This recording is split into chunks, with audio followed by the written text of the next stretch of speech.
साथियों, फिर से स्वागत है देहाता वर्ल्ड पे। साथियों, देश में चीनी का उत्पादन 7% बढ़ा है। महाराष्ट्र और कर्नाटका में रिकॉर्ड चीनी का उत्पादन हुआ है। साथियों, यूपी में थोड़ा थोड़ा सा गिरावट आया है चीनी के उत्पादन में। चालू चीनी सीजन में 2025-26 में चीनी का उत्पादन 275.28 लाख टन का उत्पादन हुआ है। साथियों, पूरे भारत में महाराष्ट्र में सबसे ज़्यादा चीनी 99.20 लाख टन का उत्पादन हुआ है। सबसे ज़्यादा महाराष्ट्र राज्य में चीनी का उत्पादन हुआ है। साथियों, 99.20 लाख हुआ है। साथियों, उत्पादन भारतीय चीनी एवं जैव ऊर्जा विनिर्माता संघ, जिसको शॉर्ट में इस्मा बोलते हैं, के मुताबिक चालू चीनी सीजन 2025-26 में 30 अप्रैल तक देश में चीनी का उत्पादन 275.28 लाख टन हुआ है। साथियों, 275.28 लाख टन हुआ है। साथियों, 40 सीजन में चीनी का उत्पादन में बढ़ोतरी देखने को मिल रही है। इस महीने तक चीनी का उत्पादन में 7% का इजाफा हुआ है। चीनी सीजन के समाप्ति की ओर बढ़ने के साथ ही गन्ना किसानों का बकाया भी बढ़ रहा है। साथियों, ऐसे में चीनी उद्योग ने चीनी के न्यूनतम बिक्री मूल्य, जिसको शॉर्टकट में एमएसपी बोलते हैं, बढ़ाने की सरकार से मांग की है। साथियों, चालू सीजन में अब तक कितना हुआ है चीनी का उत्पादन?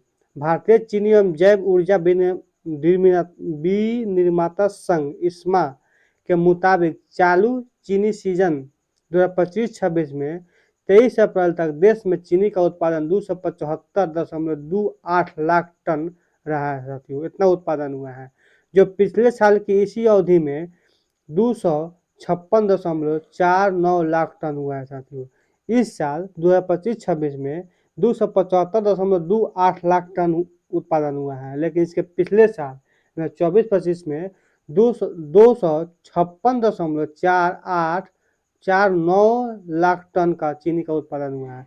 यानी इस साल की अवधि में चीनी का उत्पादन में करीब 7% वृद्धि हुई है, दर्ज की गई है। साथियों, वर्तमान में केवल 5 चीनी मिल संचालित हैं, जबकि पिछले वर्ष इसी समय 19 चीनी मिल चल रही थी। इस्मा के अनुसार 2025-26 में मार्केटिंग सीजन के लिए एथनॉल डाइवर्जन के बाद कुल चीनी उत्पादन 2.93 करोड़ टन रहने का अनुमान लगाया है, जो 2024-25 में 2.61 करोड़ टन उत्पादन से अधिक है। साथियों, किस राज्य में कितना हुआ है चीनी का उत्पादन? इस्मा के अनुसार उत्तर प्रदेश में इस वर्ष 30 अप्रैल तक 89.65 लाख टन चीनी का उत्पादन हुआ है, जबकि पिछले वर्ष इसी तिथि तक, मतलब 30 अप्रैल तक, उत्तर प्रदेश में 92.40 लाख टन उत्पादन हुआ था। जाहिर है, इस साल उत्तर प्रदेश में चीनी के उत्पादन में कमी आई है।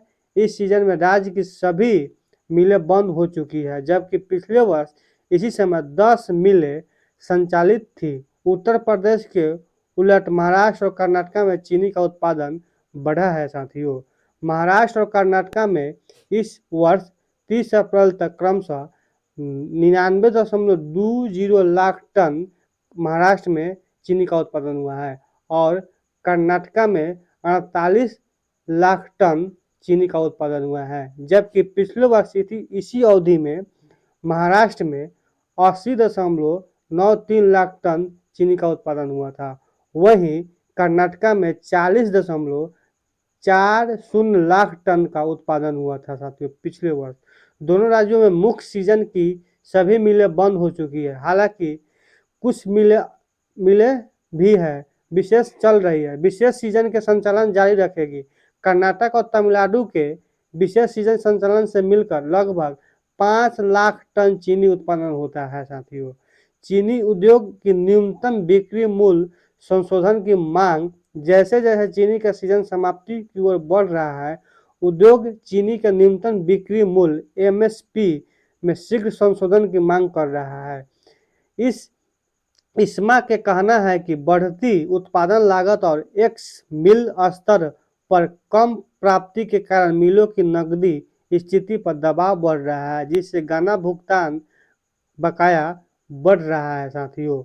केवल महाराष्ट्र में ही अप्रैल के मध्य तक गन्ना बकाया 2100 करोड़ रुपए पहुंच गया है साथियों। किसान का जो गन्ना बकाया है वो महाराष्ट्र में के मध्य तक मतलब 15 अप्रैल तक गन्ना का जो भी बकाया है किसान का 2100 करोड़ रुपया बकाया पहुंच गया है साथियों। जो पिछले वर्ष के सीजन में इसी तिथि पर 752 करोड़ रुपए थे। वर्तमान लागत में संरचना के अनुरूप एमएसपी में समय पर वृद्धि, मिलों की वित्तीय स्थिति सुधारने, किसानों के समय पर भुगतान सुनिश्चित करने और बाजार में स्थिरता बनाए रखने की आवश्यकता है। वहीं वह भी सरकार पर किसी अतिरिक्त वित्तीय बोझ के बिना एथेनॉल के मिश्रण के बढ़ावा देने की जरूरत है साथियों। इस्मा के मुताबिक कच्चे तेल की बढ़ती कीमत और बदलती भू राजनीतिक परिस्थितियों एथेनॉल मिश्रण कार्य को तेज करने की आवश्यकता है। देश में अनाज आधारित एथेनॉल सहित लगभग 2000 करोड़ लीटर की उत्पादन क्षमता मौजूद है। ऐसे में E20 से आगे बढ़कर E22, E25, E27 और E85 या E100 जैसे उच्च श्रेणी स्तरों की दिशा में स्पष्ट रोड मैप बनाने की आवश्यकता है। इसके साथ फ्लेक्स फ्यूल वाहन के तेजी से विस्तार और जीएसटी तार्किकरण की जरूरत है ताकि मांग और उपयोग को बढ़ावा मिल सके साथियों। एथेनॉल खरीद मूल्य में संशोधन की आवश्यकता है साथियों। इसमें का कहना है कि गन्ना आधारित फीड स्टॉक से बनने वाले एथेनॉल के खरीद मूल्य में सबसे समय पर संशोधन न होने और क्षेत्र को कम आवंटन मिलने के कारण डिस्टिलेशन क्षमता और घरेलू मांग के बीच असंतुलन पैदा हो गया है। इससे स्थापित क्षमताओं का पूरा उपयोग नहीं हो पा रहा है, जिससे उद्योग की आय पर असर पड़ रहा है। खरीद मूल्य और शीघ्र संशोधन फीड स्टॉक समानता बनाए रखने और क्षमता उपयोग बढ़ाने और उद्योग का दीर्घकालीन नीतिगत स्थिरता देने की आवश्यकता है साथियों। इससे मिल या किसानों की बकाया समय पर चुका सकेगी। इन मुद्दों पर समय पर संतुलित नीतिगत हस्तक्षेप से मिलों की वित्तीय स्थिति मजबूत होगी और किसानों के हित सुरक्षित रहेंगे।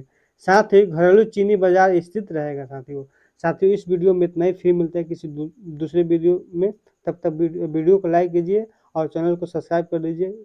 इस वीडियो में कोई भी अगर प्रश्न आपको है आपके दिल में तो कमेंट कीजिए और उसका उत्तर हम कमेंट बॉक्स में देंगे। इस वीडियो में इतना ही। फिर मिलते हैं किसी दूसरे वीडियो के साथ। तब तक के लिए धन्यवाद साथियों।